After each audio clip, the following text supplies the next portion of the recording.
मी पुण्यातील एका नामांकित रुग्णालयामध्ये डिलिव्हरी रूममध्ये स्वच्छताकर्मी म्हणून काम करायचे.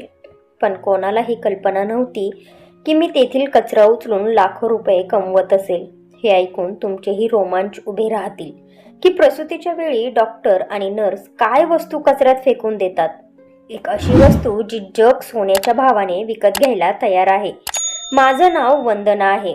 मी बालपणापासून गरिबी आणि दारिद्र्याखेरीज काहीच अनुभवलं नाही. माझे वडील मजूर होते. आयुष्यभर कष्ट केले तरी 2 वेळचं भरपूर जेवण सुद्धा मिळवू शकत नव्हते.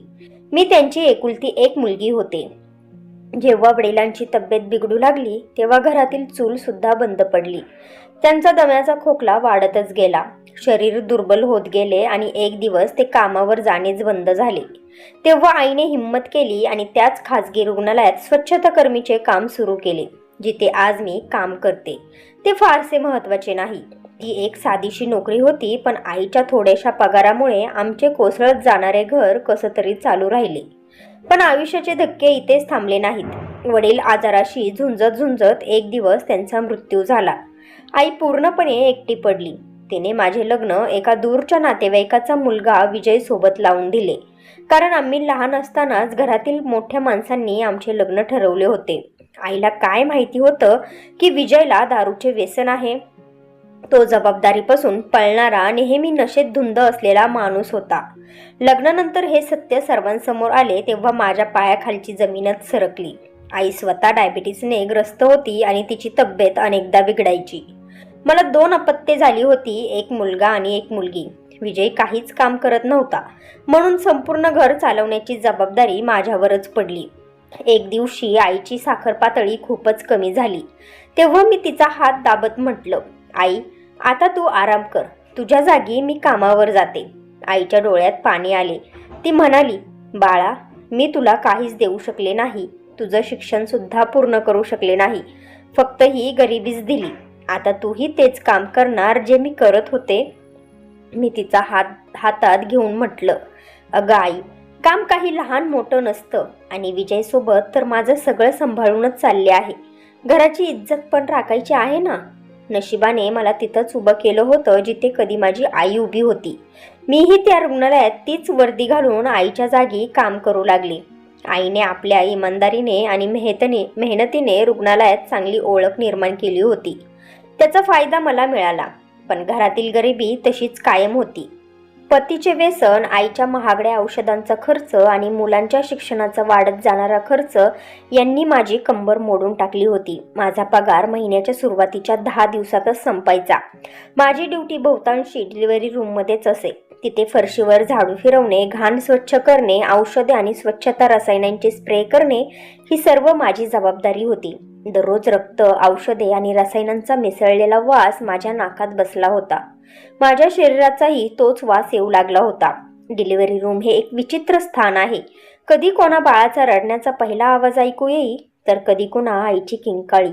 एकीकडे आनंदाचे वातावरण असे तर दुसरीकडे कुणाच्या आशा चुरगळल्या जात असे. अभिनंदन, मुलगा झालाय अशी शुभवार्ता देण्यासाठी मी वारंवार रुग्णालयाच्या कुटुंबियांकडे धावत जात असे.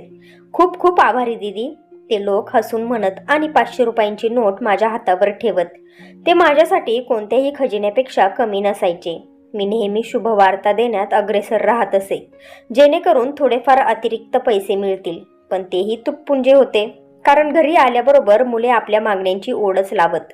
आई, शेजारच्या संगमला नवीन बूट आले आहेत, माझे तर फाटले आहेत. किंवा आई, शाळेतील सगळी मुलं चॉकलेट खातात, मलाही हवंय. त्यांचे हे सर्व बोलणे ऐकून काळजात चर्र होत असे. माझी संपूर्ण कमाई आईच्या औषधांवर आणि विजयच्या व्यसनावरच जात असे. मुलांच्या इच्छा अपूर्णच राहत. रात्री मी छताकडे टक लावून विचार करत होते की माझे आयुष्य अशाच प्रकारे स्वच्छता करून कमवून संपणार का? कधीतरी या दारिद्र्याचा अंधार संपणार की नाही? पण एके दिवशी नशीबच पालटलं आणि अशी उलटपालट झाली की त्याने मला जमिनीवरून उचलून आकाशातच पोहोचवलं. पण मला काय माहीत होतं की जो कचरा मी रोज उचलत होते त्यातच माझं नशीब लपलं आहे. ती रात्र मला काही दिवसातच श्रीमंत करून टाकणार होती, मात्र ज्याची किंमत मला आयुष्यभर भरावी लागणार होती. त्या दिवशी एक चकचकीत काळी गाडी माझ्या घराच्या अगदी समोर येऊन थांबली. गल्लीतील सर्व मुलांनी खेळ सोडून त्या काळ्या गाडीकडेच बघायला सुरुवात केली. आमच्या गल्लीत एवढी मोठी आणि आलिशान गाडी कधीच आलेली नव्हती. मी दारात उभी राहून अवाक होते. माझ्या घरासमोर या गाडीचं काय काम असेल असा मी विचार करत होते. तेवढ्यात त्या गाडीतून एक सूट बूट घातलेला माणूस बाहेर आला. त्याचे पॉलिश केलेले बूट गल्लीच्या मातीतही चमकत होते. त्याने माझ्या घराकडे एक नजर टाकली आणि नंतर माझ्याकडे पाहत म्हणाला, तुम्ही वंदना आहात का? त्याचा आवाज जड आणि गंभीर होता. मी घाबरून म्हटलं, होय मीच वंदना आहे. काही काम होतं का? त्याने विचारलं, तुम्ही पुण्यातल्या त्या मोठ्या रुग्णालयातील डिलिव्हरी रूममध्ये स्वच्छताकर्मी म्हणून काम करता का? माझं हृदय धडधडू लागलं. माझ्या कामाच्या ठिकाणाची माहिती त्याला कशी कळाली? मी हळुवारपणे मान हलवून हो म्हटलं. होय करते. काही अडचण आहे का? मी घाबरले होते. कदाचित रुग्णालयातून काही तक्रार आली असेल. पण ते हसत हसत म्हणाले, नाही काही अडचण नाहीये. उलट आता तुमच्या सर्व समस्या संपणार आहेत. मी चकित झाले. जर रुग्णालयाचं काम असेल तर तिथंच बोलावलं असतं. घरी येण्याची काय गरज होती? मी त्याच्याकडे संशयाने पाहत होते.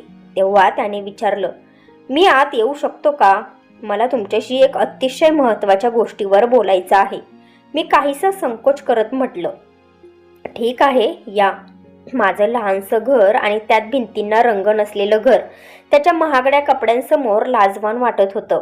तो बसला तेव्हा जुन्या खुर्चीतून चरचर आवाज आला. मी धीर करून म्हटलं, बघा मी अनोळखी लोकांशी बोलत नाही, पण तुम्ही माझ्या रुग्णालयाचं नाव घेतलं म्हणून मी बोलत आहे. मी तिथे 5 वर्ष काम करत आहे आणि माझ्या आधी माझी आई 15 वर्ष तिथे काम करायची. हे ऐकताच त्याच्या डोळ्यात एक चमक आली. तेव्हा तो म्हणाला, म्हणजे तुम्हाला रुग्णालयातील प्रत्येक गोष्ट माहिती असेल, खास करून डिलिव्हरी रूमची? मी म्हटलं, होय माहिती आहे, पण तिथे सगळे इमानदारीने काम करतात. काही चुकीचं होत नाही.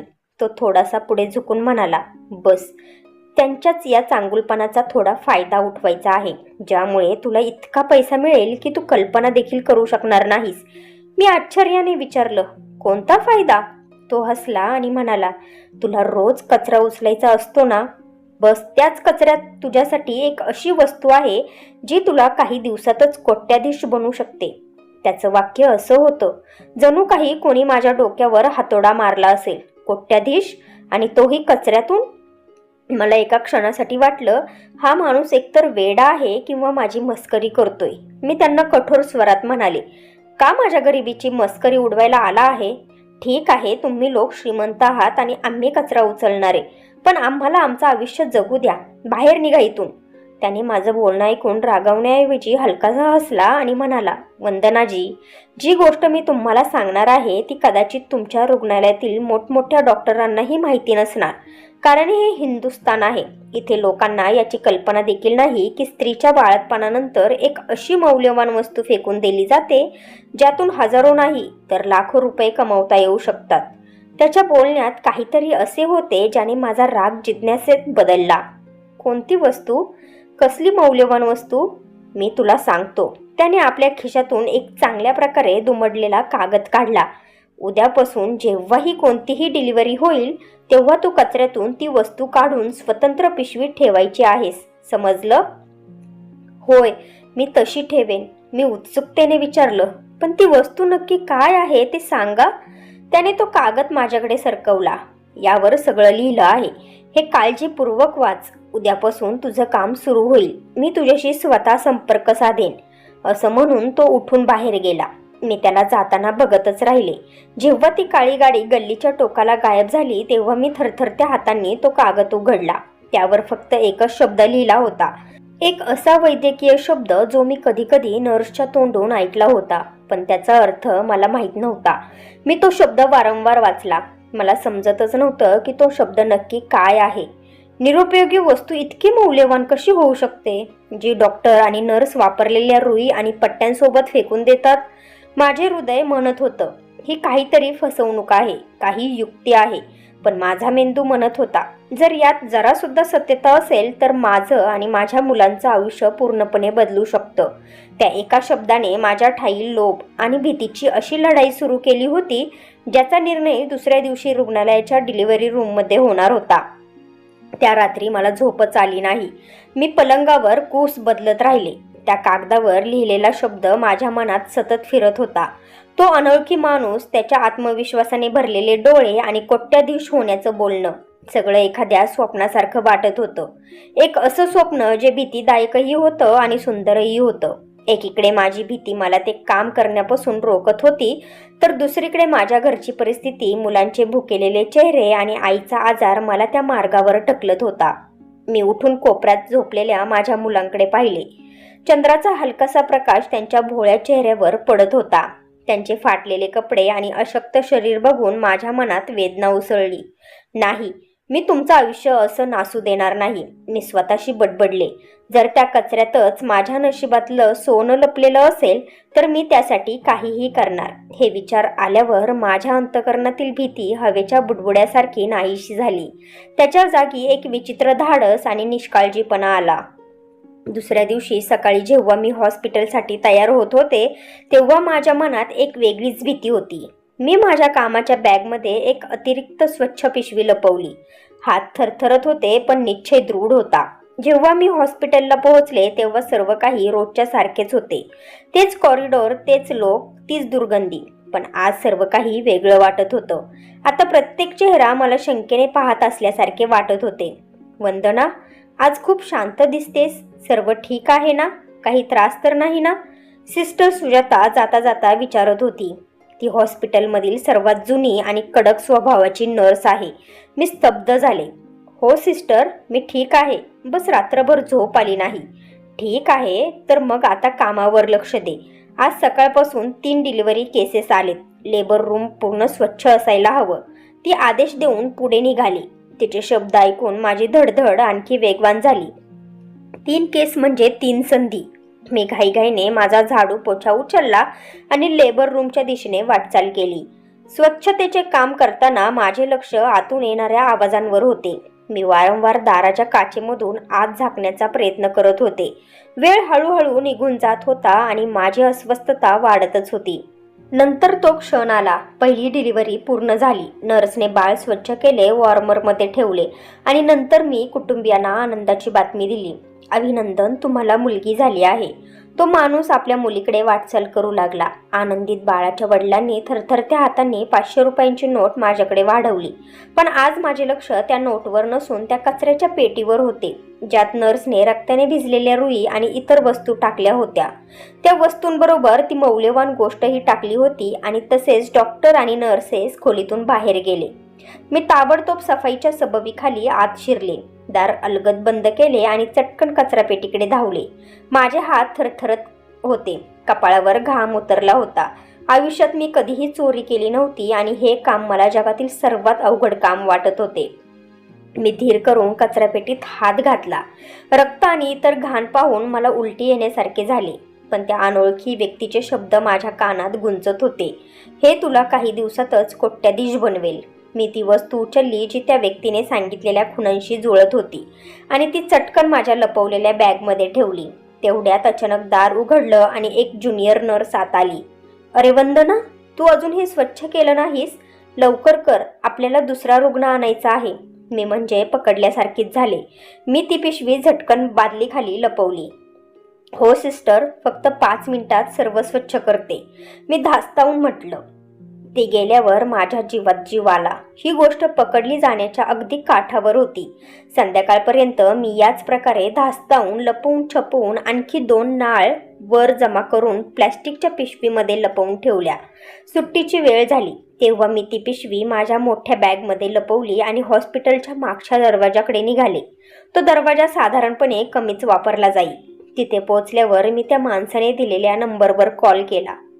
मी मागच्या दरवाजावर आहे, मी धडधडत्या हृदयाने त्याला सांगितलं. 5 मिनिटात पोहोचतोय. दुसऱ्या बाजूने आवाज आला. 5 मिनिटानंतर तीच काळी गाडी अंधारातून बाहेर आली. तो माणूस गाडीतून खाली उतरला आणि माझ्याकडे चालत आला. मी काही न बोलता ती पिशवी त्याच्या हवाली केली. त्याने पिशवी गाडीच्या मागच्या सीटवर फेकली आणि जॅकेटच्या खिशामधून नोटांची जाड गड्डी काढून माझ्या हातात दिली. हे आजच्या तुझ्या मेहनतीचे, तो हसत म्हणाला. मी थरथरत्या हातांनी ते पैसे धरले. आयुष्यात मी एकदाही इतके पैसे एकत्र पाहिले नव्हते. ते 2000 रुपयांचे नोट होते, कदाचित 80 पेक्षाही जास्त. माझ्या संपूर्ण महिन्याच्या पगारापेक्षा 10 पट जास्त. इतके पैसे पाहून माझ्या तोंडातून आपोआप उत्स्फूर्त निघाले. बघ, म्हटलं होतं ना, हा कचरा नाही सोनं आहे. तो हसला, गाडीत बसला आणि वेगाने निघूनही गेला. मी तिथेच उभी राहून त्या नोटांकडे पाहत राहिले. डोळ्यात पाणी आलं. भीती, गुन्ह्याची भावना आणि लाज या सर्वांवर आता लोभाची चादर पडली होती. आजचा दिवस माझ्यासाठी खूप आनंदाचा होता आणि मनही खूप भरून आले होते, कारण त्या क्षणी मला माझी भुकेली मुलं, आजारी आई आणि उज्ज्वल येणारे भविष्य दिसत होते. मी त्याच क्षणी ठरवलं, आता हे काम मी रोजच करणार. हॉस्पिटलपासून घरापर्यंतचा मार्ग मी हवेतच उडत पार केल्यासारखा वाटला. हातात धरलेली नोटांची गड्डी आता मला कागदाचे तुकडे वाटत नव्हते. त्या माझ्या आशा होत्या, माझ्या मुलांचे स्वप्न, माझ्या आईच्या आरोग्याची हमी होती. भीती आणि गुन्ह्याची भावना आता कुठेतरी मागे पडली होती. त्याच्या जागी एक विचित्र व्यसनासारखा आनंद आला होता. आयुष्यात पहिल्यांदा मला असं वाटलं की मी असहाय्य नाही तर सशक्त आहे. घरी जाण्यापूर्वी मी सरळ त्या मेडिकल स्टोअरकडे गेले, जिथून मी आईची औषधं नेहमी उधारीवर घेत असे. दादा, आईची साखर आणि रक्तदाबाची औषधं दे ना. मी बोलण्यावरून दुकानदाराने मला वरपासून खालीपर्यंत निहाळलं आणि निर्विकारपणे म्हणाला, पहिले मागचे 2000 रुपये भरा, मग औषधं मिळतील. मी रागावण्याऐवजी शांतपणे माझ्या पिशवीतून 2000 रुपयांची नोट काढली आणि काउंटरवर ठेवली. हे घ्या तुमचे 2000 रुपये आणि आता मला पूर्ण 2 महिन्यांची औषधं पॅक करून द्या. दुकानदाराचे डोळेच विस्फारले. त्याचा स्वर लगेच बदलला. अरे दीदी, आत्ताच देतो, तुम्ही बसा थोडं. आज प्रथमच मला पैशांची ताकद जाणवली. तिथून मी फळे आणि भाज्यांच्या दुकानावर गेले. ती सर्व फळे विकत घेतली, ज्यांच्याकडे माझी मुलं नेहमी हावाभावाने पाहत असत. नंतर रेशनच्या दुकानातून मी महिनाभराचा किराणा घेतला. शेवटी मुलांच्या कपड्यांच्या दुकानात गेले आणि त्यांच्यासाठी नवे कपडे आणि चकचकीत बूट खरेदी केले. जेव्हा मी घरी पोहोचले तेव्हा दोन्ही हात थैल्यांनी भरलेले होते. आई बघ, माझा मुलगा एका थैलीतून नवीन शर्ट काढून आनंदाने ओरडला. माझ्या मुलीने नवीन बूट छातीशी कवटाळून धरला. त्यांच्या चेहऱ्यावरील खऱ्या आनंदाचे दर्शन झाल्यावर मला असे वाटले की मी काही गुन्हा केला नाही, तर अतिशय चांगले कर्म केले आहे. आईने मला बाजूला ओढून एका कोपऱ्यात नेले. तिच्या चेहऱ्यावर आनंदासोबत काळजीही होती. वंदना, हे सगळं कुठून आलं? तू कुठून तरी कर्ज काढले नाही ना? बघ, आपण गरीब आहोत, पण उसनवारीत जगू शकत नाही. मी या प्रश्नासाठी तयार होते. नाही आई, हॉस्पिटलवाल्यांनी बोनस दिलाय. म्हणाले की तू आणि तुझी आई वर्षानुवर्ष अतिशय चांगले आणि इमानदारीने काम करताय, म्हणून हे बक्षीस आहे. मी सफाईने खोटं बोलले. आईचा पूर्ण विश्वास बसला नाही, पण ती शांत झाली. देव तुझं भलं करो, तिने माझ्या डोक्यावर हात फिरवत म्हटलं. इतक्यात माझा नवरा विजय, जो कदाचित कोपऱ्यात झोपला होता, गोंगाट ऐकून जागा झाला. नवीन सामान आणि कपडे पाहून त्याच्या डोळ्यात लोभ चमकला. वा वा, अरे कुठून तरी माल हाती लागलाय दिसतंय.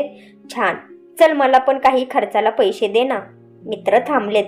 पूर्वी मी त्याच्या भाषेची भीती बाळगून पैसे द्यायचे, पण आज माझ्या जागी एक नवीन वंदना होती. एकही पैसा मिळणार नाही. हे पैसे मुलांच्या कपड्यांसाठी आणि आईच्या औषधांसाठी आहेत, तुझ्या नशेसाठी नाहीत.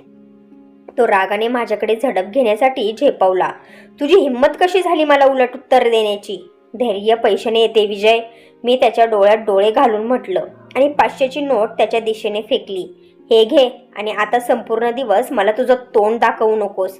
तो काही काळ माझ्याकडे टक लावून पाहत राहिला, मग नोट उचलत बडबडत घराबाहेर पडला. आज मी फक्त पैसे कमावले नव्हते, मी माझी हरवलेली इज्जत आणि स्वतःवरचा विश्वास परत मिळवला होता. त्या दिवसानंतर हे माझं दररोजचं काम बनलं. मी रोज हॉस्पिटलला जायचे, पण आता हेतू फक्त स्वच्छता करणं नव्हता. मी एक शिकारीप्रमाणे लेबर रूमच्या बाहेर फिरत राहायचे. माझ्या शिकारीची वाट पाहत असायचे. पहिल्या दिवसाची भीती आता एक सवय झाली होती. मला माहीत होते कधी खोलीत जायचे, नर्सच्या नजरेतून स्वतःला कसे वाचवायचे आणि कसे सफाईने काम करायचे. आता ती कचरापेटी मला घाण वाटत नव्हती, तर ती खजिन्यांचा संदूक बनली होती. प्रत्येक संध्याकाळी मी मागच्या गेटवर त्या काळ्या गाडीवाल्या माणसाला भेटायचे. मी त्याला पिशवी द्यायचे, तो मला नोटांची गड्डी द्यायचा आणि आम्ही दोघे काही न बोलता आपल्या मार्गाने निघून जायचो. काहीच आठवड्यात माझ्या घराची संपूर्ण स्थिती बदलली. तुटलेल्या खाटाच्या जागी नवीन पलंग आले. स्वयंपाकघरात प्रत्येक गोष्ट उपलब्ध होती. मुलांनी चांगले अन्न खाणे आणि चांगले कपडे घालणे सुरू केले. आईची तब्येत अधिक चांगली होऊ लागली. पण हा बदल फक्त माझ्या घरापुरता मर्यादित नव्हता. आजूबाजूला राहणाऱ्या लोकांच्या लक्षातही येऊ लागले होते. एक दिवस एक शेजारची बाई म्हणाली, "अरे वा वंदना, आज तू खूपच चमकत आहेस. असे वाटते की तुझी लॉटरी लागली आहे." मी फक्त हसले. ही तर भगवंताची कृपा आहे. मला माहीत होते की सर्वांचे लक्ष माझ्यावरच होते. त्यांची कुजबुजने, आईची काळजीने भरलेली नजर मला सर्व काही जाणवत होते. पण पैशांची नशा डोक्यावर चढली होती. पैसा एक विचित्र गोष्ट आहे. जेव्हा नसतो तेव्हा इज्जत आणि आत्मा दोन्ही चेपून टाकतो, आणि जेव्हा येतो तेव्हा माणसाला त्याची अवकात विसरून जायला लावतो. माझ्याबरोबरही तसेच काहीसे घडत होते. मी आता ती जुनी भित्री लाजाळू वंदना राहिली नव्हती, जी कोणापुढेही हात जोडून वाकून नमस्कार करायची. आता माझ्या चालण्यात एक आत्मविश्वास होता. माझ्या आवाजात एक ठसका होता. मी झोपडी सोडून त्याच्या आजूबाजूलाच एक छोटे पण पक्के स्लॅबचे घर भाड्याने घेतले. घरात फ्रीज, टीव्ही आणि प्रत्येक गरजेची वस्तू होती. माझी मुले आता गल्लीतील इतर मुलांप्रमाणे चांगले कपडे घालू लागली होती आणि त्यांच्या हातात महागडी खेळणी होती. मी हॉस्पिटलचे काम सोडले नव्हते, कारण माझा खरा खजिना तिथेच होता. पण आता मी तिथे झाडू पोछा लावणारी वंदना मावशी नव्हते, तर वंदना मॅडम झाले होते. मी अनेकदा नर्सेस आणि इतर कर्मचाऱ्यांसाठी खाण्यापिण्याच्या गोष्टी आणायचे. कधी कधी कोणाची थोडीफार पैशांनी मदतही करायचे. माझ्या या वागण्याने सर्वांना आश्चर्यात टाकणारे होते, पण कोणीही माझ्याकडून थेट विचारण्याची हिंमत करत नव्हते. "वंदना मॅडम, आपण तर दिवसेंदिवस श्रीमंत होत चाललात. आम्हालाही सांगा, कोणता जादूचा दिवा हाती लागला आहे?" एक दिवस एक वॉर्ड बॉयने चहा पिता पिता माझ्याशी मस्करी केली. मी हसून त्याला उत्तर दिले, "मेहनत करते म्हणूनच देव फळ देतो. तुम्हीही मेहनत करा, तुम्हालाही फळ मिळेल." पण आतल्या आत मी प्रत्येक क्षण एका अनोळखी भीतीत जगत होते. रात्री थोडासा आवाज ऐकला तरी माझे डोळे उघडत होते. हॉस्पिटलमध्ये जर कोणी माझ्याकडे टक लावून पाहिले तर हृदय धडधडायचं. मला नेहमी वाटायचं की कोणीतरी माझा पाठलाग करत आहे. जणू भिंतींनाही कान असतात आणि त्या माझं गुपित ऐकतात. माझी लालची वृत्ती मला रोज या अग्नीत ढकलत होती, पण माझं अंतःकरण मला प्रत्येक क्षणाला टोकावत होतं. एक दिवस मी रोजच्या प्रमाणे लेबर रूमची सफाई करत होते. तेवढ्यात हेड नर्स मिस ओझा अचानक आत आल्या. त्या खूप कठोर आणि तत्वनिष्ठ स्त्री होत्या. त्यांच्या येण्याने सर्व कर्मचारी घाबरायचे. त्या कठोर शब्दात मला म्हणाल्या, "वंदना, ही कचरापेटी अजून का भरलेली आहे? तुम्हाला माहीत आहे यामुळे इन्फेक्शन पसरू शकते." त्यावेळी कचरापेटीत माझ्या प्लॅस्टिक पिशव्या सुद्धा पडलेल्या होत्या. मी खूप घाबरले होते. "हो मॅडम, बस उचलायच्या आहेत, पण दुसऱ्या रुग्णाची स्थिती बिघडली होती म्हणून तिकडे मदतीला गेले होते," मी घाईघाईने म्हटले. त्यांनी संशयास्पद नजरेने माझ्याकडे आणि नंतर कचरापेटीकडे पाहिले. "आजकाल तुझे लक्ष कामावर कमी आणि इतरत्र जास्त आहे. लक्षात ठेव, हे हॉस्पिटल आहे, तुझे घर नाही. इथे एक छोटीशी चूक देखील कोणाचा जीव घेऊ शकते." असे म्हणून त्या खोलीतून बाहेर गेल्या. त्यांच्या जाण्यानंतर मी एक दीर्घ श्वास घेतला. माझे पाय कापत होते. हा आतापर्यंतचा सर्वात मोठा धक्का होता. त्या वाक्याने मला आणखी सावधगिरी बाळगायला भाग पाडले. पण माझ्या हातला लोभ अजूनही कमी झाला नव्हता. पैशांनी माझ्या घराचे वातावरणही बदलले होते. माझा नवरा विजय आता माझ्याशी भांडण करत नव्हता. हात उचलण्याची हिंमतही करत नव्हता. त्याला माहीत होते की त्याची दारू आणि अय्याशी आता माझ्या पैशांवरच चालत आहे. तो कोल्ह्याप्रमाणे माझ्या पुढे मागे फिरत राहायचा. "वंदना, आज मित्रांसोबत पार्टीचा प्लॅन आहे. काही ₹1000 हवे." तो एक संध्याकाळी माझ्याकडे येऊन म्हणाला. मी टीव्ही पाहत होते. त्याच्याकडे नजर न वळवता म्हटलं, "कोणत्या आनंदात पार्टी? तू कोणते काम केलंय?" "अरे जानू, तू जे कमावतेस ते माझेच ना. आता थोडाफार हक्क तरी बनतो ना माझा," त्याने चापलूसपणे सांगितले. मी रागाने त्याच्याकडे पाहिले. "तुझा कोणताही हक्क नाही. ही माझ्या मेहनतीची कमाई आहे." मग मला वाटले याच्याशी भांडण व्यर्थ आहे. मी पर्समधून काही नोट काढले आणि त्याच्याकडे फेकले. "आणि इथून पुढे माझ्याशी अशा पद्धतीने बोलू नकोस." तो पैसे उचलून चुपचाप निघून गेला. आता घरात ताकदीचे संतुलन पूर्णपणे बदलले होते. पण माझी आई माझ्या या बदललेल्या परिस्थितीने अजिबात खुश नव्हती. ती अनेकदा चिंता आणि उदासीने माझ्याकडे पाहत राहायची. एक रात्री जेव्हा मुले झोपून गेली तेव्हा ती माझ्याजवळ येऊन बसली. "बाळा, मला खरं खरं सांग, हे सारं काय चाललं आहे? इतके पैसे कुठून येत आहेत?" ते बोनसचं बोलणं मला पचत नाहीये. मला भीती वाटते की तू कुठं चुकीच्या मार्गाला लागलीस तर नाही ना. मी तिच्या डोळ्यात डोळे घालून पाहू शकले नाही. आई, तू निष्कारण त्रास करून घेत आहेस. सर्व काही ठीक आहे. तू फक्त तुझ्या आरोग्याची काळजी घे आणि आनंदात राहा. आपण खूप गरिबी पाहिली आहे. आता चांगले दिवस आले आहे तर त्याची कदर कर. आईच्या डोळ्यातून अश्रू वाहू लागले. म्हणाली, बाळा, वाईट पैशानं आलेले चांगले दिवस कधी सुख देत नाहीत. मला तुझ्या डोळ्यात जो जुना निरागसपणा दिसत नाही, एक भीती दिसते आहे. उशीर होण्याआधी खरं काय आहे ते सांगून टाक. मी काही न बोलता माझ्या खोलीत गेले. आईच्या अश्रूंनी माझ्या हृदयावर खोल जखम केली होती. पण आता परतायचे सर्व मार्ग बंद झाले होते. मी त्या चिखलात गळ्यापर्यंत बुडून गेले होते, जिथून बाहेर पडणं माझ्या हातात नव्हतं. काहीच महिन्यात मी श्रीमंत झाले होते. माझ्याकडे ते सर्व काही आलं होतं ज्याचा मी कधी स्वप्नातही विचार केला नव्हता. मी भाड्याचं घर सोडून माझा छोटासा बंगला विकत घेतला होता. माझं झोपडपट्टीचं जीवन आता फक्त एक आठवण बनून राहिली होती. पण मी काम सोडलं नव्हतं. माझा लोक मला प्रत्येक दिवस त्या हॉस्पिटलच्या लेबर रूमकडे खेचून नेई. मी अजूनही तेच जुने साधे कपडे घालून जायचे, जेणेकरून कुणाला शंका येऊ नये. दिवस रात्र मी सफाई करायचे आणि जशी मला माझ्या कामाची ती वस्तू मिळायची तशी तिला बॅगेत लपवून संध्याकाळी त्या काळ्या गाडीवाल्याला देऊन यायचे. तो माणूस माझा मदतनीस होता आणि माझी सर्वात मोठी भीती. इतक्या महिन्यात आमच्यात कामाखेरीज इतर कोणतेही बोलणे झाले नव्हते. पण एक संध्याकाळी जेव्हा मी त्याला पिशवी दिली आणि त्याने मला पैशांची गड्डी दिली, तेव्हा मी धीर करून विचारलं, साहेब, एक गोष्ट विचारू? त्याने मला पाहून उत्तर दिलं, विचारा. शेवटी तुम्ही हा कचरा कशासाठी वापरता? हे इतके मौल्यवान का आहे? तो काही क्षण शांत राहिला, मग हसला. तुला पैशात रस आहे की त्याच्या तपशिलात? जास्त जाणून घेण्याचा प्रयत्न करू नकोस. फक्त एवढे समजून घे की हा माल दुसऱ्या देशात पाठवला जातो. तिथे याची चांगली मागणी आहे. पण का? मी पुन्हा विचारले. तो म्हणाला, वंदनाजी, एका माणसाचा कचरा दुसऱ्या माणसाचा खजिना असतो. हे बोलून त्याने गाडीची काच वर केली आणि तिथून निघून गेला. त्याचे उत्तर माझ्या मनात अनेक प्रश्न निर्माण करत गेले. मी जितके या कामात अडकत होते तितकीच माझी भीती आणि अस्वस्थता वाढत होती. हॉस्पिटलमध्ये आता परिस्थिती बदलत होती. आता सर्वांना कळून चुकलं होतं की मी अचानक श्रीमंत कशी झाली आहे. डॉक्टर आणि नर्सेस आता वारंवार मला अडवून त्याच विषयी विचारत असायच्या. सर्वात जास्त तर सिस्टर सुजाता, ज्यांचे डोळे नेहमीच माझ्यावरच लागलेले असायचे. त्या अनेकदा मला लेबर रूमच्या आसपास असेच फिरताना पकडायच्या.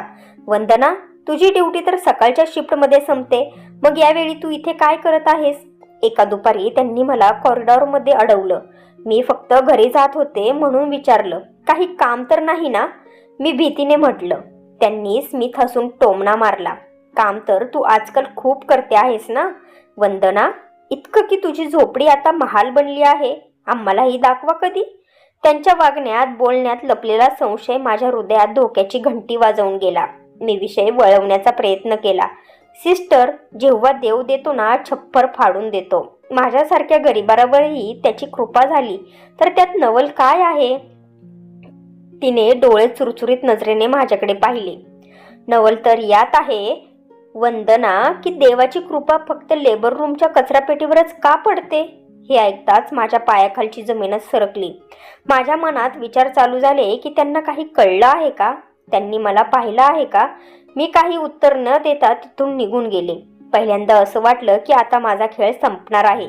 घरी पोहोचले तर आई देवासमोर बसली होती. डोळ्यातून अश्रू वाहत होते. मला पाहतच तिने हात जोडून देवाकडे पाहिलं. हे देवा, जर माझी मुलगी चुकीच्या मार्गावर गेली असेल, जर हे पैसे कोणत्या तरी वाईट कामातून आले असतील, तर तिला सुदबुद्धी दे किंवा मग या चिखलातून बाहेर काढ. तिचे हे शब्द माझ्या छातीत बाणासारखे भिडले. मी तिच्यावर ओरडले, आई, हे काय बोलतेस तू? आपल्याच मुलीबद्दल अशा गोष्टी? ती उठून उभी राहिली. डोळ्यात ममतेच्या जागी राग होता. होय वंदना, कारण मी कोण्यात चोर आणि पापीची आई होऊ इच्छित नाही. सांग, हे पैसे कुठून येत आहेत? नाहीतर मी उद्या हॉस्पिटलमध्ये जाऊन सगळ्यांना विचारेन. तिचं असं बोलणं ऐकून मी कोसळले. तिच्या पायांवर पडून रडू लागले. आई, माफ कर मला. मी मजबूर होते. मुलांना भुकेलेलं पाहावलं नाही. तुला औषध नसताना व्याकुळ पाहावलं नाही. आईने कठोरपणे म्हटलं.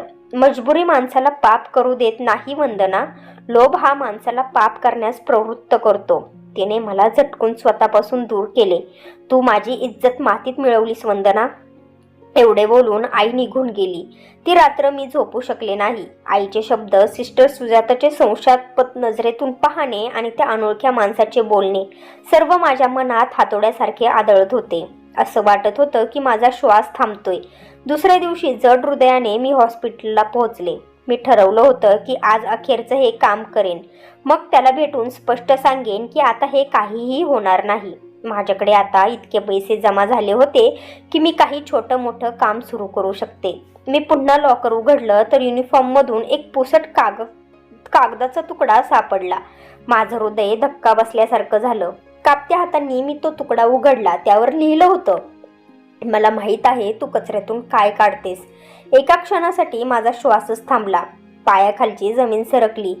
हे हे हे कोणी लिहिलं? माझं रहस्य कोणाला कळलं? मन वेगाने विचार करू लागलं. हे हेड नर्स मिसेस ओझा आहेत का? का कोणी सफाई कर्मचारी ज्याला माझा राग आहे? का सिस्टर सुजाताच? होय, तीच असू शकते. तिचे संशयास्पद नजरेने पाहणे आणि तिचे शब्द आठवतात माझं अंग एकदम थंड झालं. मी तो कागदाचा तुकडा मुठीत घेऊन खिशात ठेवला आणि असं दाखवण्याचा प्रयत्न केला की काहीच झालं नाही. पण आतून माझे संपूर्ण शरीर कापत होतं. युनिफॉर्म बदलून मी कामाला लागले. पण माझं लक्ष कुठेतरी दुसरीकडेच होतं. माझ्या नजरा वारंवार सिस्टर सुजाताला शोधत होत्या. ती नर्सिंग स्टेशनवर इतर स्टाफ सोबत हसत होती. तिचा चेहरा अगदी सामान्य होता. हा माझा भ्रम आहे का कोणी मस्करी केली आहे? मी आज लेबर रूमकडे जाण्याची हिंमतच केली नाही.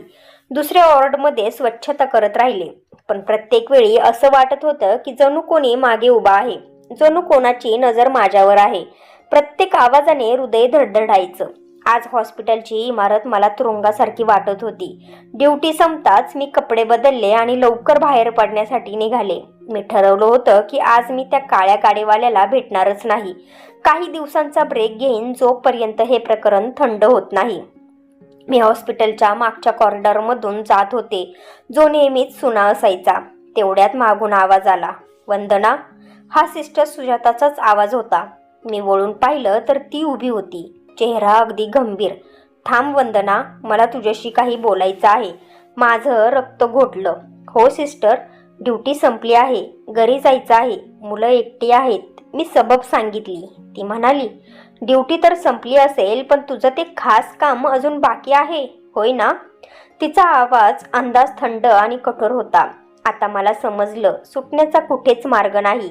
मी शांतपणे मान खाली घालून उभी राहिली. ती म्हणाली, मी काल तुला हॉस्पिटलच्या मागे त्या काळ्या गाडीवाल्याकडे पाहिलं होतं. तो कोण आहे जो समोरच्या दारातून येत नाही? माझ्या डोळ्यातून अश्रू वाहू लागले. मी भिंतीला टेकून खाली बसले आणि चोरी पकडली गेली म्हणून रडू लागले. सिस्टर, कृपया कोणालाही सांगू नका. मी बर्बाद होईन. माझी मुलं अनाथ होतील. ती माझ्याजवळ येऊन बसली. आता तिच्या अंदाजात कठोरतेऐवजी कुतूहल होतं. मी कोणालाही सांगणार नाही वंदना, पण तू खरं खरं सांग. शेवटी त्या पिशव्यांमध्ये काय आहे जे तू इतक्या लपून लपून नेत असतेस? तू अचानक इतकी श्रीमंत कशी झालीस?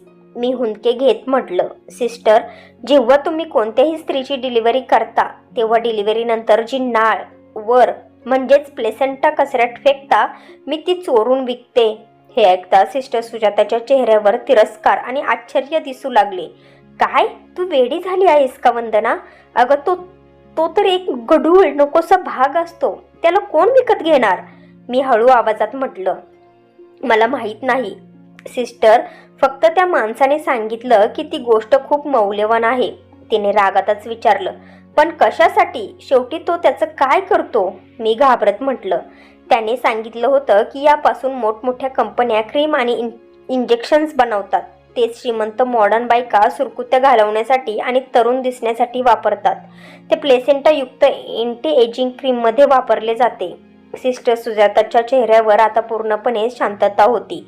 डोळ्यांमध्ये आश्चर्य, तिरस्कार आणि धक्का सर्व काही एकत्र होते. ती ऐकत होती एक अशी सत्यता जिच्याबद्दल तिने कधीच विचार केला नव्हता. जी गोष्ट ती रोज कचरा समजून फेकायची, तीच प्रत्यक्षात लाखो रुपयांचं सोनं होतं, जे एका स्त्रीच्या शरीरातून निघून दुसऱ्या स्त्रीच्या चेहऱ्याची सौंदर्य वाढवायला वापरली जात होती. रहस्य उघड झालं होतं. सिस्टर सुजाताच्या डोळ्यांमध्ये जो संशय आणि आश्चर्याच्या लाटा धावत होत्या त्या प्रत्येक क्षणाला बदलत होत्या. मी तिच्या पायांवर बसले. माझ्या नशिबाचा निर्णय येण्याची वाट पाहत होते की आता ती मॅनेजमेंटला बोलवेल, पोलीस येतील आणि माझं सर्व काही संपेल. हा विचार माझ्या मनात वारंवार घोळत होता. पण तिची शांतता वाढतच चालली होती. ती मला नव्हे तर समोर उभ्या असलेल्या भिंतीकडे टक लावून पाहत होती. जणू काही तिचं मन कुठल्या तरी खोल विचारात बुडालं होतं. म्हणजे तू असं म्हणतेस की ह्या गोष्टी सुरकुत्या घालवतात? असं बोलून तिने शेवटी शांतता मोडली. तिच्या आवाजात राग नव्हता, फक्त एक विचित्र कमकुवत धक्का होता आणि असं वाटत होतं की ती हा विचार करत आहे की यातून लाखो मिळतात. मी रडत रडत फक्त शांतपणे माझं डोकं हलवत राहिले. हो सिस्टर सुजाता, मी तुम्हाला सर्व सत्य सांगितलं आहे. आता जी शिक्षा देणार ती मी मान्य करेन. फक्त माझ्या मुलांची आणि आईची काळजी घ्या. माझ्या विनंतीकडे तिने लक्षच दिलं नाही. असं वाटलं तिचं लक्ष तर कुठेतरी दुसरीकडेच होतं.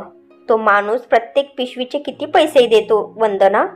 आणि तू दररोज किती जमा करतेस? तिचे प्रश्न माझ्यासाठी आश्चर्यकारक होते. शिक्षेऐवजी इतके प्रश्न का? भीतीच्या आवेशात मी सर्व काही सांगायला सुरुवात केली. सिस्टर सुजाता, तो प्रत्येक पिशवीसाठी 20 ते 25,000 रुपये देतो. ज्या दिवशी जास्त केसेस असतात त्या दिवशी लाख रुपयेही होतात. एका दिवसात कधी कधी लाख रुपये. अचानक मी तिच्या चेहऱ्यावर तोच रोग पाहिला जो महिन्यांपूर्वी मी स्वतःमध्ये पाहत होते. तिची नजर तिच्या हातांवर केंद्रित झाली. मला जाणवलं की तिच्या मनातही तोच संघर्ष चालू आहे जो कधी माझ्या मनात होता. ती एक प्रकारची कठोर पण प्रामाणिक नर्स होती, पण कदाचित तिच्या गरजा तिच्या त्या प्रामाणिक स्वभावापेक्षा मोठ्या होत्या. कदाचित तिचेही काही अर्धवट स्वप्ने होती जी लहानशा पगारात पूर्ण होऊ शकत नव्हती. एक लांबलचक विचित्र शांततेनंतर तिने एक खोल श्वास घेतला आणि माझ्याकडे पाहिले. तिच्या डोळ्यांमध्ये आता दया किंवा राग नव्हता, फक्त एक थंड व्यावसायिक चमक होती. उठ वंदना, अश्रू पुस, तुला कोणतीही शिक्षा मिळणार नाही, तिने असं म्हटलं जणू निर्णय सुनावला असेल. मी आश्चर्याने तिच्याकडे पाहत होते. काय? याचा अर्थ काय? मी विचारलं. अर्थ असा की उद्यापासून हे काम तू एकटी करणार नाहीस. तिचे हे वाक्य माझ्यासाठी मागील खुलासापेक्षाही मोठा धक्का होता. मला लवकर समजलं नाही. सिस्टर सुजाता उठून उभी राहिली आणि माझा हात धरला. आता रडणं बंद. कामाची वेळ सुरू आहे. तू खूप मूर्खपणाने काम केलंयस. कधीही पकडली जाऊ शकली असतीस, पण आता असं होणार नाही. तिच्या आवाजात कठोरता होती आणि बोलणे अतिशय गुप्तपणे होते. ज्यावेळी कोणतीही केस संपेल ती पिशवी कचरापेटीत जाणार नाही. मी ती स्वतः उचलून मेडिकल स्ट्रॉंग रूमच्या त्या कोपऱ्यात ठेवेन जिथे कोणीही जात नाही. ती तिथे सुरक्षित राहील. तुला वारंवार लेबर रूमच्या बाहेर उभं राहण्याची आवश्यकता नाही. सुट्टीच्या वेळी तू स्टोर रूममधून पिशवी घेऊन बाहेर जाऊन त्या माणसाला देऊन ये, समजलं? मी तिचे कठोर बोलणे ऐकून जणू स्तब्ध झाले होते.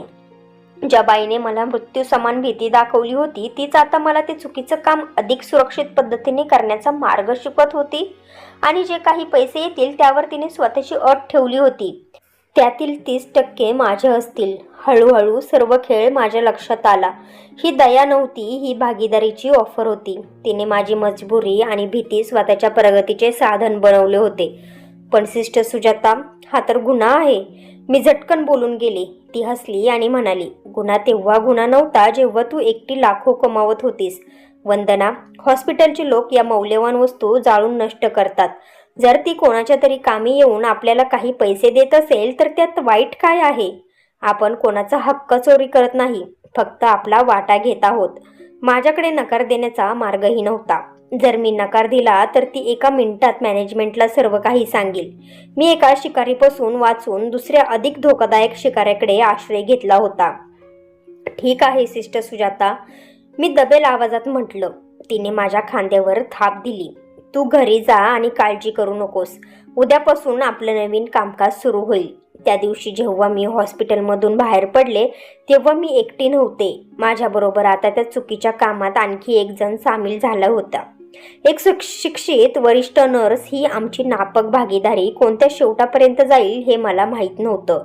पण एक गोष्ट स्पष्ट होती, धोका आणि कमाई दोन्ही दुप्पट झाली होती. सिस्टर सुजाताच्या पोहोचमुळे आम्ही हॉस्पिटलच्या प्रणालीच्या ज्ञानामुळे आमचे काम आता अधिक सुरक्षित आणि कमी धोकादायक झालं होतं. तिला माहीत होतं की कोणत्या वेळी कोणता कॉरिडॉर रिकामा असतो, कोणत्या डॉक्टरची ड्युटी केव्हा बदलते आणि कोणत्या स्टोअर रूमची किल्ली कुठे लटकत असते.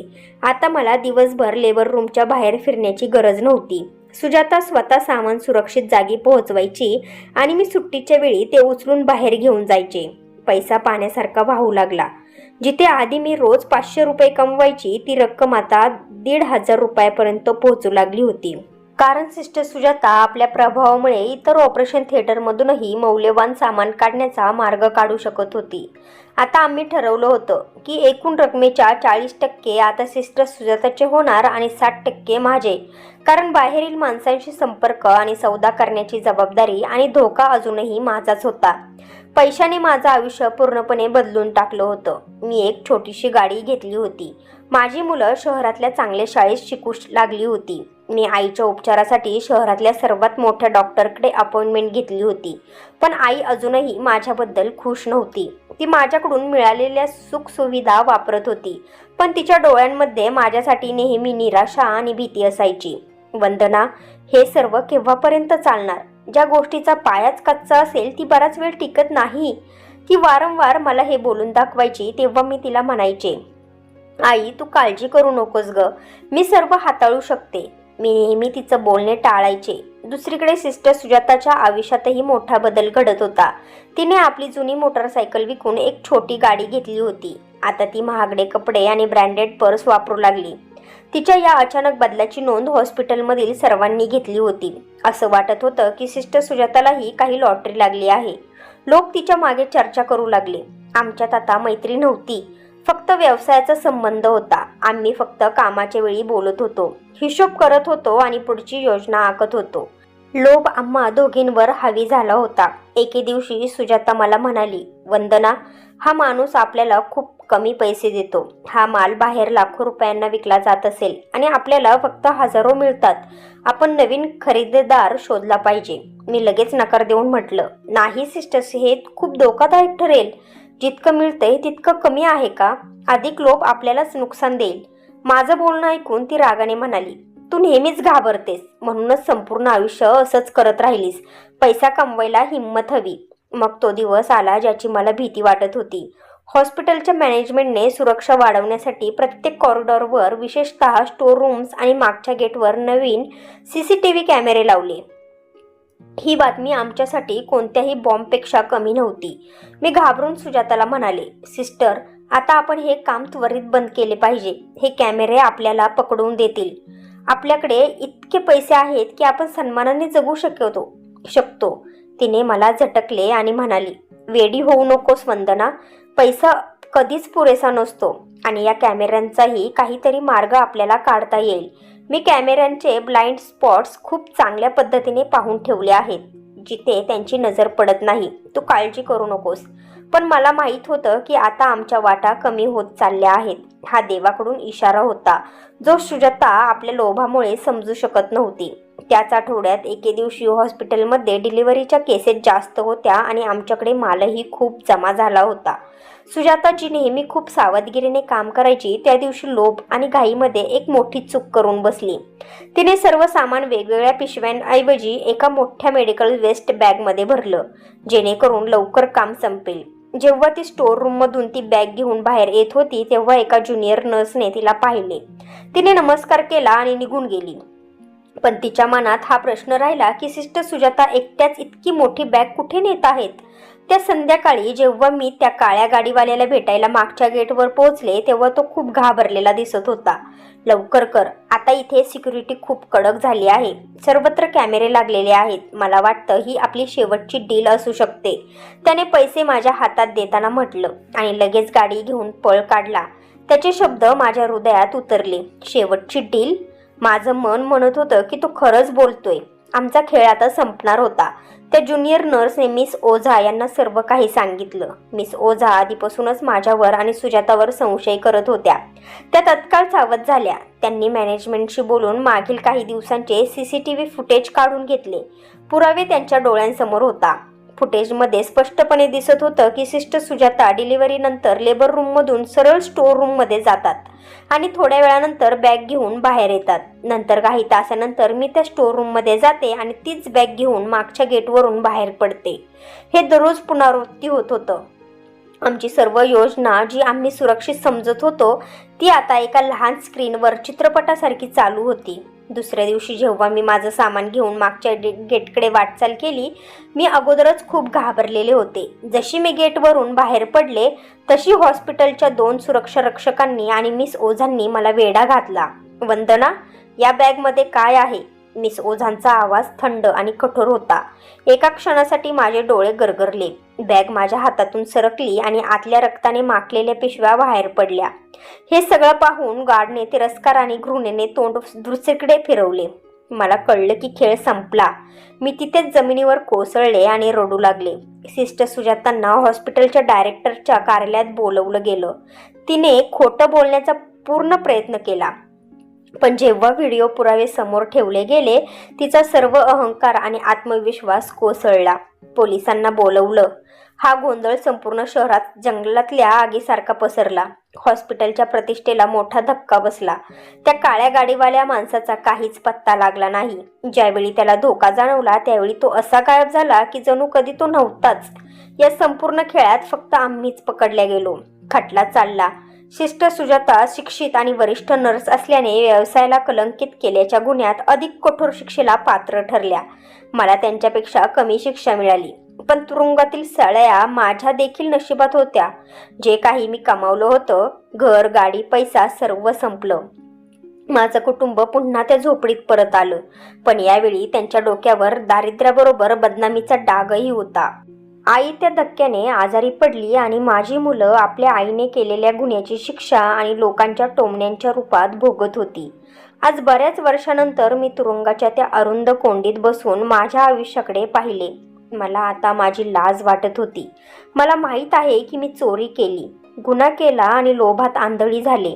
मी त्याची शिक्षा भोगते आणि ती मान्य करते. पण मग मला माझ्या मुलांचे चेहरे आठवतात, जेव्हा ते पहिल्यांदा नवीन कपडे घालून शाळेत गेले होते. मला आईचा तो समाधानाचा चेहरा आठवतो, जेव्हा तिला वेळेवर औषधं मिळायची. जे काही मी केलं त्याची सुरुवात लोभापासून नव्हे तर मजबुरी आणि मजबुरीपासूनच झाली होती. माझा गुन्हा फक्त इतकाच होता की मी माझ्या मुलांसाठी एक चांगल्या जीवनाचं स्वप्न पाहिलं. मी चुकीचा मार्ग निवडला आणि त्याचा परिणाम फारच वाईट झाला. पण जेव्हा मी रात्रीच्या अंधारात माझ्या झोपडीत माझ्या भोगबळी मुलांचे चेहरे पाहत असे तेव्हा मला कोणताच दुसरा मार्ग दिसत नव्हता. मी किंमत दिली आणि खूप जड किंमत दिली, पण त्या आनंदाचे काही क्षण जे मी माझ्या कुटुंबाला दिले ते शिक्षेपेक्षा कमी मौल्यवान होते का? या प्रश्नाचे उत्तर कदाचित मला कधीच मिळणार नाही. हरामाचा पैसा काही काळाची सोय देऊ शकते, पण माणसाचे समाधान आणि इज्जत ती कायमची हिरावून घेते. तुरुंगाच्या त्या अरुंद कोंडीच्या थंड भिंतींवर वेळ जणू थांबला होता. प्रत्येक जाणारा दिवस एक सारखाच उदासी घेऊन यायचा. मी अजूनही माझ्या मुलांच्या भविष्याचा आणि आईच्या आरोग्याचा विचार करून मनातून कुजत असे. मी जे केलं तो गुन्हा होता, पण त्याची मूळ माझ्या हृदयात वाढत असलेल्या प्रेम आणि मजबुरीत होती. मी स्वतःला हा प्रश्न अनेक वेळा विचारला, दुसरा मार्ग नव्हता का? मी हार मानली होती का? एके संध्याकाळी तुरुंगाच्या ग्रंथालयात काम करताना माझी नजर एका जुन्या डायरीवर पडली. ती कोण्या माझी कैदीची होती.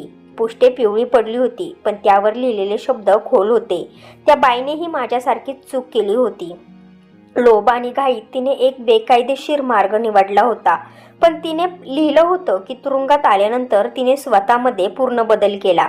तिने शिक्षण घेतलं, कौशल्य शिकली आणि बाहेर पडल्यावर एक प्रामाणिक नवं आयुष्य सुरू केलं. तिने लिहिलं होतं, गुन्हा करणं ही एक चूक असू शकते, पण त्या चुकीतून धडा न घेणं हा एक दुसरा मोठा गुन्हा आहे.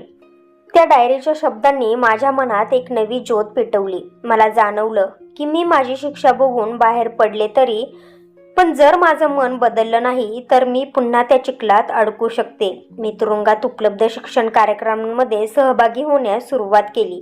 मी शिलाई काम शिकले जेणेकरून बाहेर पडल्यावर सन्मानपूर्वक काहीतरी कमावू शकेल. मी माझ्या वरिष्ठ नर्स सिस्टर सुजाताला पुन्हा कधीही पाहिलं नाही. ऐकलं होतं की ती आपली शिक्षा भोगत आहे आणि तिचा अहंकार मोडला आहे. आता माझं तिच्यावर कुठलंही वैर नव्हतं. आता माझी लढाई फक्त स्वतःशी होती, आपल्या भूतकाळातील निर्णयांशी. बऱ्याच वर्षानंतर जेव्हा मी तुरुंगातून बाहेर पडले तेव्हा बाहेरचं जग पूर्वीपेक्षा खूप कठोर वाटू लागलं. माझ्या कपाळावर एक कैदीचा डाग होता. शहरातले लोक मला घृणेने पाहत होते. माझं कुटुंब अजून त्या झोपडीतच होतं. नवरा तर कुठे गायब झाला होता माहिती नाही. आई आता आणखी वृद्ध आणि अशक्त झाली होती, पण तिने मला मिठी मारली. वंदना, तू परत आलीस, बस एवढंच महत्त्वाचं आहे. तिच्या आवाजात वर्षांचं दुःख आणि प्रेम होतं. माझ्या मुलांच्या डोळ्यांमध्ये आता चमकाऐवजी एक विचित्र उदासी होती, पण त्यांनी माझ्याकडे आशेने पाहिलं. मी लगेच शिलाई कामाची छोटी छोटी कामं सुरू केली. काम खूपच लहान होतं, कमाई खूपच कमी, पण त्यात समाधान होतं. आता मी माझ्या कमाईवर घाबरून झोपत नसत, तर इज्जतीची झोप घेत असे. माझ्या मुलांना कदाचित आता ब्रँडेड कपडे मिळत नसतील, पण ते आता शाळेत जाऊन आपल्या आईबद्दल अभिमानाने बोलू शकत होते. एके दिवशी माझ्या लहान मुलाने मला विचारलं, आई, आपण आता इतके गरीब का आहोत? आधी तर आपल्याकडे सर्व काही होतं. मी त्याला प्रेमाने जवळ बसवलं आणि म्हटलं, बाळा, आधी आपल्याकडे जे काही होतं त्याचा पाया कच्चा होता. तो वाळूचा किल्ला होता जो एका धक्क्यातच कोसळला. आज आपल्याकडे जे काही आहे, मग ते कितीही थोडं असो, ते सत्याच्या जमिनीवर बांधलंय. हरामाचा पैसा डोळे चकचकीत करू शकतो, पण मनाला कधीही समाधान देऊ शकत नाही. तो फक्त सुविधा देतो, पण इज्जत देत नाही, आणि इज्जत हीच सर्वात मोठी दौलत आहे. त्या दिवशी मला वाटलं की माझी शिक्षा पूर्ण झाली आहे. मी माझी चूक मान्य केली आणि त्यातून शिक्षा घेतली. माझ्या कहाणीचा शेवट दुःखांत होता, पण त्यात एक संदेश होता. प्रत्येक माणूस आयुष्यात एकदा तरी अशा परिस्थितीला तोंड देतो जेव्हा मजबुरी त्याला चुकीचा मार्ग निवडण्यास भाग करते. पण कोणत्याही मजबुरीचं उत्तर खोटं, चोरी किंवा हरामाची कमाई असू शकत नाही. हरामाचा पैसा काही काळासाठी सोयी आणि आनंद देऊ शकतो, पण तो नेहमीच माणसाचं समाधान, इज्जत आणि स्वाभिमान हिरावून घेतो. खरं समाधान आणि शाश्वत यश फक्त प्रामाणिकपणा, मेहनत आणि सत्याच्या मार्गावर चालूनच मिळू शकतं. चुकीच्या मार्गाने मिळालेले यश हे नेहमीच क्षणिक असतं आणि त्याचा शेवट अनेकदा वाईट होतो. आयुष्यातील सर्वात मोठी संपत्ती म्हणजे तुमचं सच्चरित्र आणि सन्मान, ज्याच्या पुढे जगातली सर्व दौलत निरर्थक ठरते. तर मित्रांनो, हा आहे माझ्या कथेचा संदेश. ही संपूर्ण कथा काल्पनिक आहे. याचा कोणत्याही व्यक्ती, ठिकाण किंवा वास्तविक घटनेशी कसलाही संबंध नाही. याचा उद्देश फक्त मनोरंजन, शिक्षण आणि थरारक कथा सादर करणे हाच आहे. तुम्ही या कथेतून काय संदेश घेतला ते मला कमेंट्स करून नक्की सांगा बरं का. तर फ्रेंड्स, तुम्हाला ही स्टोरी आवडली असेल तर व्हिडिओला लाईक करा आणि आपल्या नात्यांचा स्पर्श या चॅनेलला सबस्क्राईब करा आणि बेल आयकॉनवर क्लिक करून ऑलवर सेट करा, म्हणजे पुढची व्हिडिओ तुम्हाला लगेच भेटेल. धन्यवाद.